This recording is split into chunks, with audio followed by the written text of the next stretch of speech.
Baik, Assalamualaikum warahmatullahi wabarakatuh. Perkenalkan, nama saya Bella Marta Anggaleta, NIM 2101010177, kelas 75 Manajemen, mata kuliah Pemasaran Digital.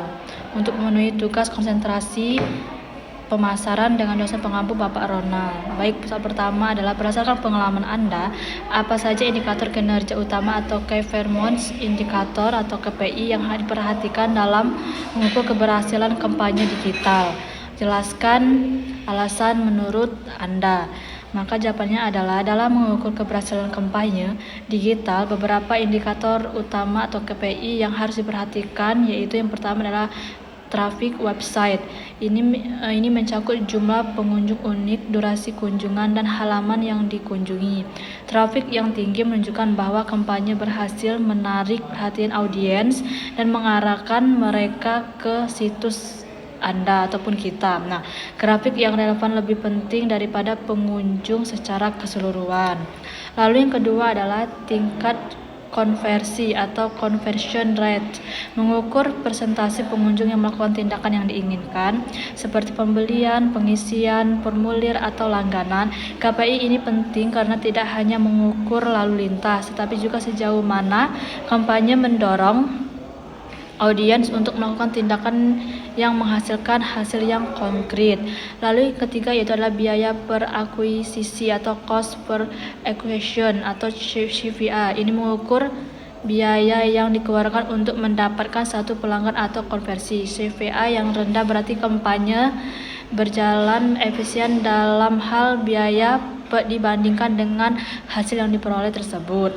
Lalu yang keempat adalah tingkat keberhasilan atau engagement rate. KPI ini mencakup interaksi audiens dengan konten seperti like, share, comment, and click. Tingkat keberhasilan yang tinggi menunjukkan bahwa audiens merasa tertarik dan terhubung dengan kampanye yang dapat meningkatkan brand awareness dan loyalitas.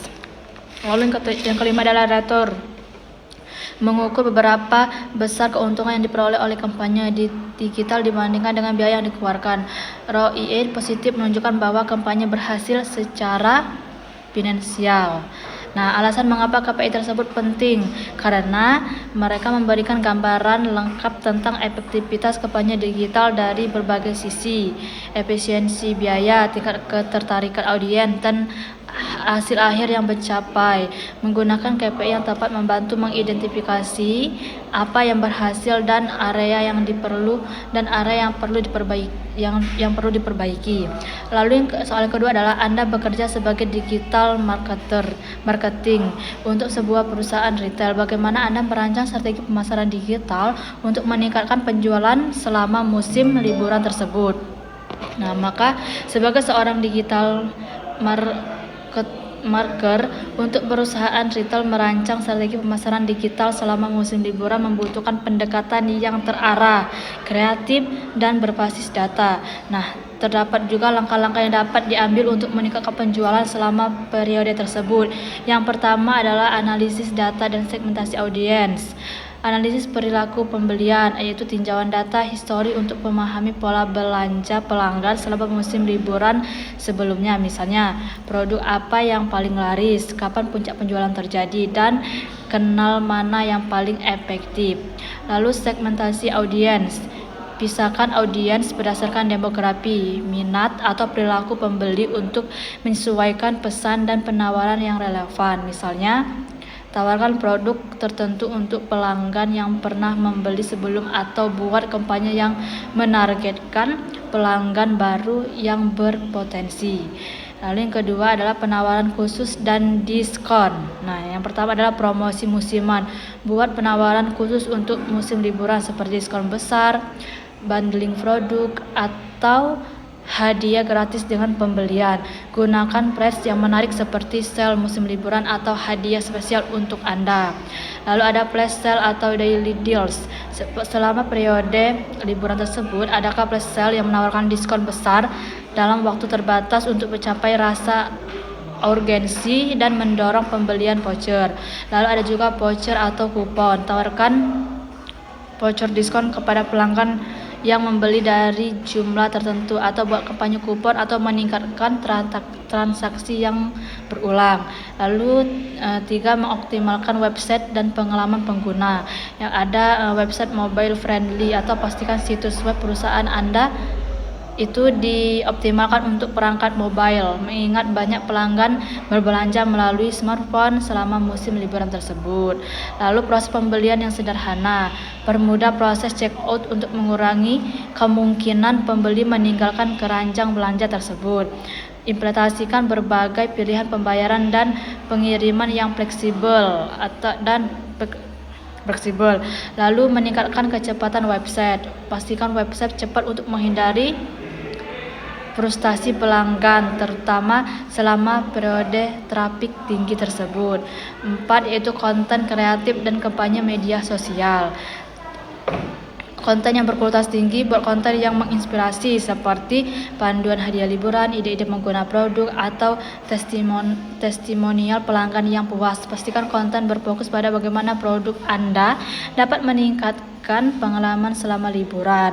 Ada juga kampanye media sosial, manfaatkan platform media sosial untuk berinteraksi dengan audiens, mengumumkan promosi dan meningkatkan brand tersebut.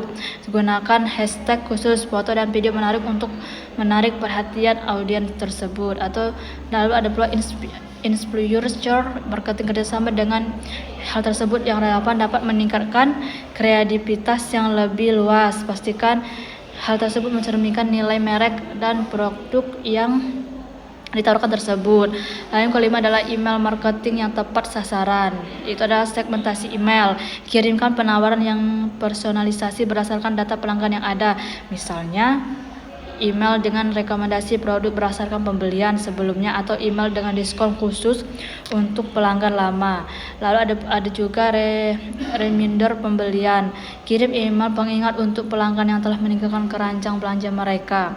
Sertakan diskon atau penawaran eksklusif untuk mendorong mereka menyelesaikan pembelian tersebut. Lalu ada juga email musim liburan. Buat email bertema liburan dengan subjek yang menarik seperti hadiah liburan terbaik untuk Anda atau diskon spesial hanya untuk Anda, dan pastikan email tersebut mudah dibaca di perangkat mobile tersebut. Lalu dengan mengikuti strategi tersebut, kita dapat memaksimalkan peluang pemasaran digital untuk meningkatkan penjualan selama musim liburan. Selain itu, ada juga adaptasi dan pemantauan berkala sangat penting agar dapat menyesuaikan strategi digital yang diperlukan sesuai dengan responden pasar tersebut. Lalu soal yang ketiga adalah dalam era artificial atau AI, bagaimana AI dapat digunakan untuk meningkatkan pengalaman pelanggan dalam pemasaran digital. Berikan contoh aplikasinya. Dalam era AI, teknologi ini dapat sangat meningkatkan pengalaman pelanggan dalam pemasaran digital dengan membuat interaksi lebih personal, efisien, dan relevan. Nah, berikut terdapat beberapa cara AI dapat digunakan dalam pemasaran digital beserta contohnya juga. Yang pertama yaitu adalah personalisasi konten. Bagaimana AI bekerja? AI dapat menganalisis data pelanggan seperti perilaku browsing, pembelian sebelumnya, dan referensi untuk menyajikan konten yang disesuaikan dengan kebutuhan individu tersebut. Contohnya contoh aplikasi rekomendasi produk. Platform e-commerce seperti Amazon menggunakan AI untuk memberikan rekomendasi produk berdasarkan riwayat pencarian atau pembelian pengguna. Ini meningkatkan kemungkinan pelanggan menemukan produk yang relevan dan mendorong pembelian lebih lanjut. Lalu ada juga konten yang dipersonalisasi. Layanan seperti Netflix atau Spotify menggunakan AI untuk menyarankan film, acara TV, atau musik berdasarkan referensi individu yang meningkatkan pengalaman pengguna. Lalu ada dua, yaitu Catchbox dan asisten visual. Bagaimana AI bekerja? Catchbox didukung oleh AI dapat memberikan respon otomatis kepada pelanggan secara instan atau 24/7 dengan pemahaman yang lebih baik terhadap pertanyaan dan kebutuhan mereka. Contoh aplikasi chatbot di situs web atau yang lainnya. Misalnya, Sepro menggunakan Cashboard di situs web dan aplikasi mereka untuk membantu pelanggan menemukan produk yang mereka butuhkan, memberikan rekomendasi, dan